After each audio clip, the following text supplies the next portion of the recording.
Yes, pretty much. Like, the filming set is my playground with different toys like cameras and the booms and stuff. Yeah. Hello Yahoo! I'm Fang Rong and I play the character of Qing Ling in Last Madame Sisters of the Night. I'm also filming a Chinese drama on Channel 8 called 只此一家. Don't forget to catch it!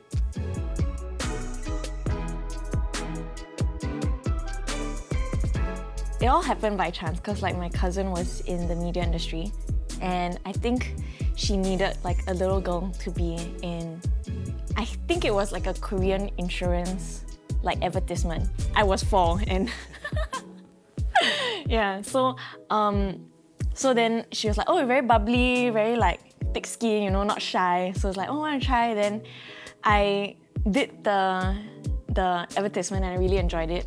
I thought it was just like play for me. I think even now when I look back at those years, it was all just like going on set to play with like kokos and tetes and stuff. So a very enjoyable experience. So I actually started with like advertisements and a bit of modeling. And then after that, I had a chance to audition for an English, I think it was a Channel 5 telly movie called Coming Home. And it was a yellow ribbon project. So I acted as Melody Chen's daughter. And that was my first like acting gig. Yeah, so kind of just like one thing led to another, went for auditions, and yeah, somehow I'm here today. Yeah.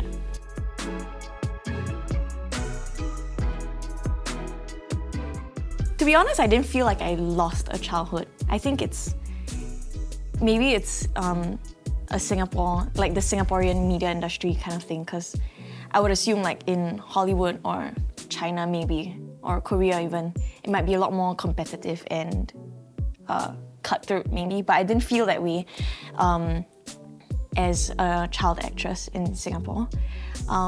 Like I shared earlier, it was like it felt like more of a hobby for me, like going on set to play and maybe too much playing sometimes. I'm like sorry to all the producers and directors at that point in time, but it was just like a lot of fun. Yeah, and in fact, it feels like a different kind of childhood, but it doesn't feel like I didn't have a childhood.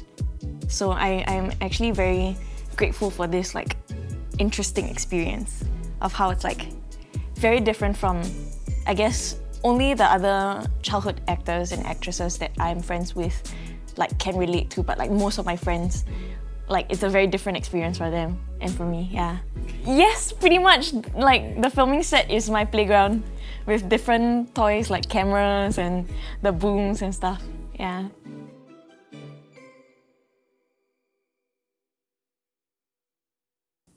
When I was younger, probably wouldn't have experienced like whatever like the veteran actors at that point in time have experienced, because I was a child actress and probably because like the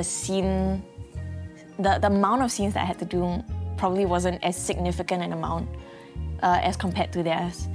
I think also because like the nature of this industry is such that like time is money, and oftentimes like we work on very tight deadlines. Say like the telecast date for a show is this date, so like die, you know, you have to submit things by a certain date. So I think that's when like the pressure comes with having to have a tighter schedule in order for things to work.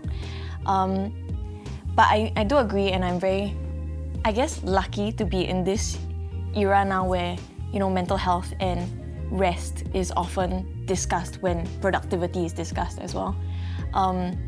So I think we're heading towards the direction in which we can have a better balance with still remaining productive and also realizing like, oh, when I rest and when I spend time with loved ones, I'm also filling up my cup so that when I go back to work, like I can also continue to work 100%.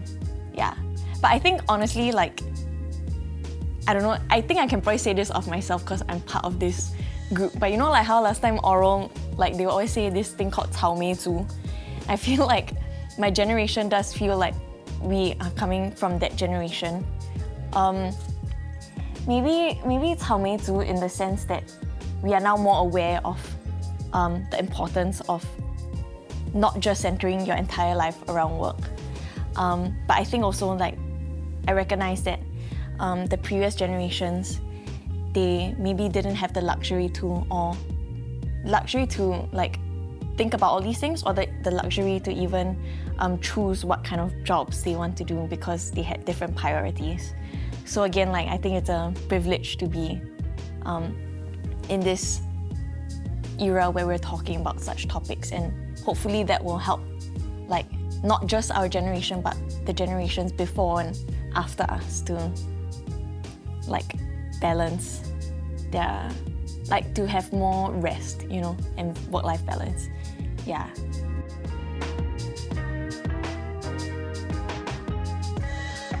I do feel like work-life balance is very important to me, and I think I've come to realize that it's also about like prioritizing how you want to spend your time outside of work. Like choosing the friends that you want to engage with, or like making time for your loved ones and your family, and scheduling in like non-negotiables, like meal every week, you know, or like bring your dog out every week, you know, that kind of stuff. So I think there are ways to work around like having a hectic schedule, and probably every industry, especially those with like tight deadlines, which is a lot of them, would have to experience like working late hours and stuff. But I'm coming to like realize maybe it's a matter of being even clearer about what your priorities are, and then deciding to make time for it outside of work to have that kind of work-life balance.